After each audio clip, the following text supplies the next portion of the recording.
Hi, life campers and families. This is Sandra Grency coming to you from Rutgers Cooperative Extension. And today we're taking a break from the kitchen. I thought it would be really fun if we went out into my garden to see how some of our fruits and vegetables actually grow. So I want to talk about the parts of the plant that we eat. Let's do a review of the different parts of a plant. And we'll use our beautiful tomato plant here as an example. So let's remember that the parts of the plant, starting from the bottom up, are the roots, the stem, the leaves, the flowers, and eventually the fruit and the seeds that are inside of the fruit. So for our tomato plant, if we start at the very bottom, we can't see the roots, but we can see where they went into the soil, way down at the very bottom of the plant. And this tomato plant got really big in the past month since it's been in the garden. And you can see its stem going all the way up. And tomato leaves are these big, long leaves. So many leaves on this tomato plant. It's a good, healthy tomato plant. And if we look, we're lucky, we can look and see this tomato already has flowers and its very first fruit. Now I know a lot of people say, is a tomato a vegetable or a fruit? So many people ask this question. And the answer is, it could be both. When we talk about plant science or botany, in plant science, the fruit is the part of the plant that holds the seeds. And if you ever sliced a big ripe tomato when you're ready to eat, and you looked inside, you would see many seeds. So in the plant world, we call a tomato a fruit because it contains the seeds. But in the nutrition world, we call it a vegetable because it has the same kind of vitamins and minerals that a lot of other vegetables do. So there isn't any one right answer. It can be both. So our tomato here has the beginning of a beautiful plum tomato. Plum tomatoes are really good to make tomato sauce and to slice and put on pizzas. Here's our flowers. Hopefully we'll get more tomatoes when these flowers get pollinated by bees or flies. We need that to happen before the fruit will mature. So that's a review of the parts of the plant. And now what I thought we would do is look at some different parts of the plant based on what I have growing in my garden. So right over here, this year, I planted some sugar snap peas early in the spring.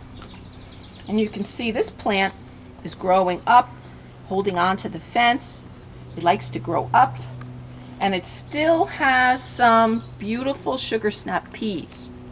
So let's take one off, and then we're going to talk about what part of the plant this sugar snap pea is actually. Let's take this one off because it's ready to be harvested. So let's look. So let's review for our pea plant. Way down in the bottom, the roots are below the soil. We have a big tall stem that likes to hang on to fences. We have these rubbery green leaves.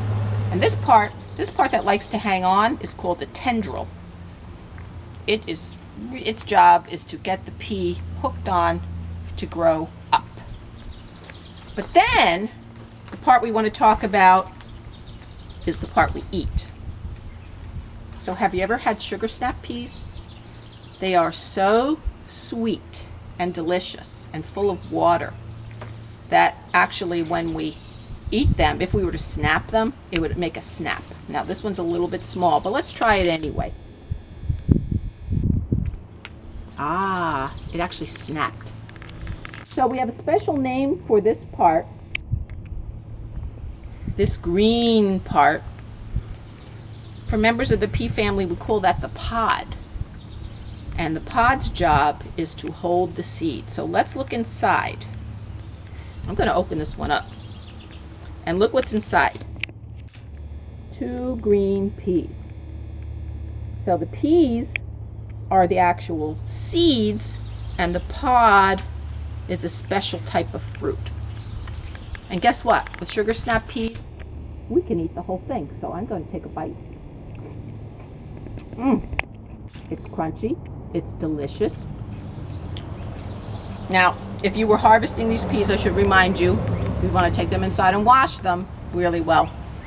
But I know that this is clean because it was way at the top of the plant. So I'm going to finish this. Sugar snap peas, you can eat them raw, just like I did. You can cook them in a stir fry. You can put them into salads. They are so delicious. If you've never tried them, definitely try sugar snap peas the next time you go to the store. Or maybe you have a garden and you can try planting them.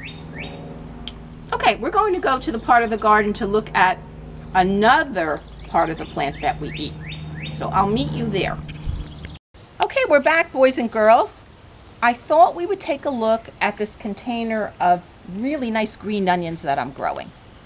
Now, if you don't have space for a big garden at home, you can grow vegetables in pots and containers. And right here I'm growing these really nice green onions right in a big pot. So I'm going to pull one out and we can talk about the part of the plant that the onion is. So I'm going to pull it right out of the soil. Oh wow, look at this. Wow, we can see all the parts. So starting at the bottom, we can see these white roots really clearly. And then this white part, which is a little hard, that's the beginning of the stem. And the stem goes all the way up. And these actual green parts are big, long, strappy leaves of the onion. So the part of the plant that we eat for this green onion, we're going to cut these roots off when we clean the onion inside. But we eat the stem and these beautiful green leaves. And green onions are really great in stir fries. You can put them in salads. The members of the onion family, like onions and garlic, they have a lot of plant substances that are very good for our health. So green onions, scallions, leeks, garlic are all very healthy members of the onion family. You can wash this really well, chop it, use it in a stir fry, use it in a salad. It's really delicious and healthy. So stem and leaves. So now we're going to take a walk over to my big garden and look at some other parts of the plant that we eat. I'll meet you over there. We're back in my beautiful large garden. And I have so many different plants here that are so many different parts of the plant that we eat. But I thought I'd start with one that you probably know already. This row right here. Do you know what that is? Does that look familiar to you? That's lettuce. And actually that's romaine lettuce. Romaine lettuce grows in a head that's upright rather than round like iceberg lettuce. So the part of the plant that we eat for romaine lettuce is all the leaves. I'm going to pull one off right here. Look at this. Beautiful romaine lettuce leaf. This is how romaine lettuce grows. You may never have known that, but when you see it in the grocery store, you either see it on the shelf or you see it in a bag, but it grows like this. So when we harvest romaine lettuce, we do exactly what I did. We take the outer leaves, and I can take the outer leaves from most of the plants so that I harvest from each of the plants. I take enough to make a salad, or I can use it in a sandwich. And actually in the next cooking video we do, we're going to be using some of the lettuce from my garden. So parts of the plant, beautiful leaves. And romaine lettuce is a dark green. The darker the green leaf, the more nutrition that's in the leaf. You'll see some even darker leaves in a minute. So let's go to the next plant. Let's go over here.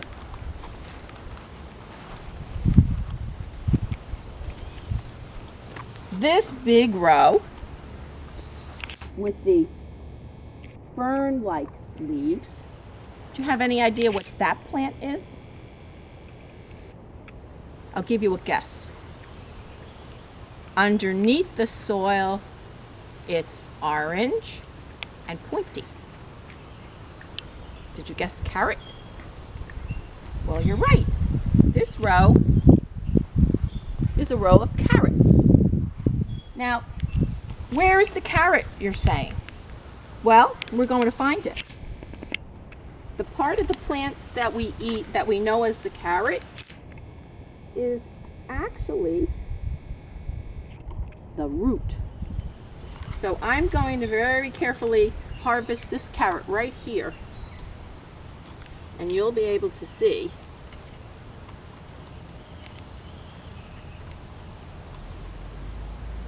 oh, this one doesn't want to come out. I feel it. Here it comes. Whoa! Wow, it was a big one. Look at that. Did you know that carrots grow under the ground like that? Look at that.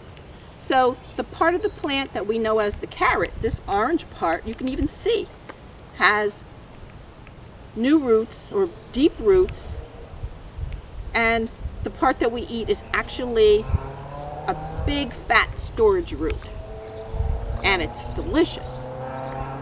But guess what?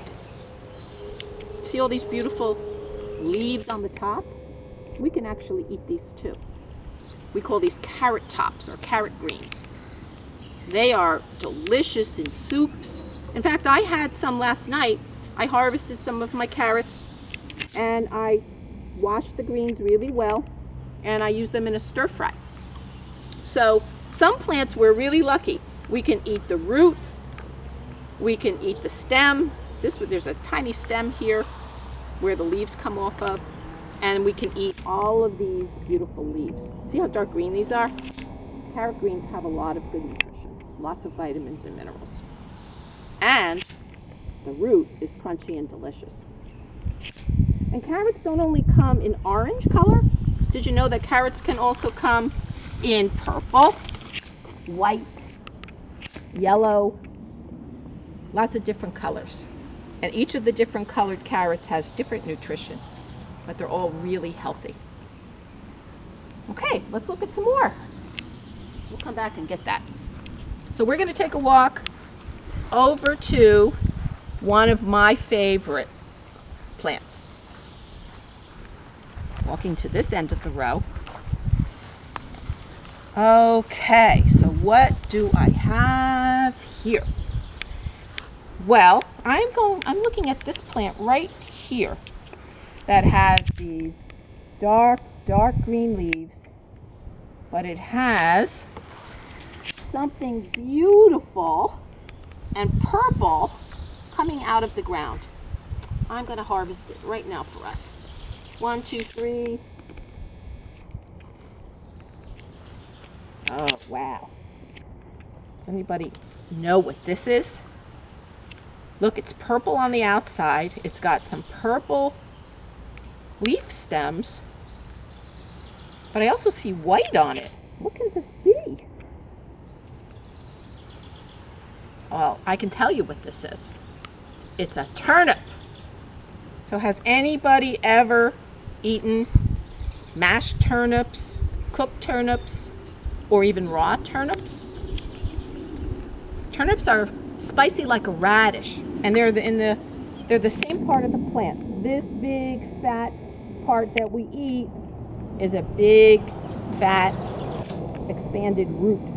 You can see the other roots at the very end, but this part is like a storage root that contains all the good nutrition. But just like with our carrot over there, we are lucky that we can also eat these beautiful greens. Turnip greens have so many vitamins and minerals. You see how dark green they are. So if we were going to cook these, you can cook them like spinach. You saute them with some olive oil, cook them in a pan with some olive oil. They are very delicious and healthy, just like spinach. So I've actually been eating my turnips just sliced raw in a salad, and we may use this turnip when I make my next recipe. I can show you how we will use this turnip. I'm going to cook the greens too. So I have one more part of the plant that I would like to show you here. And then we'll take a walk and we'll look at some of the other plants that are growing that aren't quite ready to harvest yet. But right here in the middle, we have a different plant. Let's see if I can find the one that I wanted to harvest. Oh, I see it. Very dark. It kind of looks just like the turnip from the outside. Dark, dark green leaves. Very purple stem. I'm going to pull it out because it's ready to come out and eat. Out it comes. Wow. Now, it looks like a turnip, but I can tell you it's not a turnip. The hint is, if I slice this, it would be this color purple inside, and so juicy it would get all over my hands. And I would have to wash and wash my hands to get that purple color off. It's this color all the way through. Do you know what it is? It's a beet. And beets, the beet green, just like with turnips, just like with carrots, we can eat the greens as well as the root, the big fat storage root. We usually cook beets. Sometimes we pickle them. Beets are super nutritious. They have a substance in them that really helps our blood pressure stay healthy, and they have so many vitamins and minerals. And we can eat the beautiful greens. These look those beautiful purple veins. We call those the veins of the leaves. So another vegetable, we can eat the root. We can also eat the leaves. So let's take a quick walk, and I'll show you some of the other plants in my garden, because I'm very proud of my garden this year. So this whole row, I have climbing beans. Not sugar snap peas like we saw in the other garden, but these are string beans. And string beans love to climb. So I had to make a place for them to climb. This is called a bean teepee. And once they grow, actually I can even see them starting to come. I'm seeing some flowers that are starting to get ready. Once they make their flowers and the bees come and pollinate them, I'm hoping to have buckets of green beans to eat. I'm so excited. And then I also tucked in some zucchini plants and yellow squash in between my beans, because the squash leaves get really big and they help make shade and keep weeds away from the beans. Beans don't like weeds. So the squash kind of help the beans out with their big leaves in shading part of the garden and keeping some of the weeds down. And when you keep weeds down, it's easier for plants to grow. And last but not least, let's go over to my corn rows. Now, there's a saying in New Jersey that corn should be knee-high by the 4th of July. And it's July 2nd today. So my corn is way past my knee. Some of them are getting pretty tall between my knee and my waist. So I'm on schedule to have good corn, I hope. And let's talk about the part of the plant that we eat. That's the corn cob. Do you know what part of the plant that is? That is actually the fruit with all those corn kernels are seeds. And we're lucky with corn. Hopefully I will get at least 1, maybe 2 ears of corn on each of these plants. I would be so happy if that happened. But I will have fresh corn to eat. And some people will even grow the kind of corn that you can make popcorn from. So the kernels of corn, they can be yellow, they can be white, sometimes they can be even different colors. They are seeds that we actually eat, and they're held on that cob, which is the whole thing is the fruit. So much to know about the parts of the plant we eat. So, thank you for visiting my garden today. And in our next video, I will be using some of these great vegetables to make a really fun snack or lunch for us. So I'll see you next time.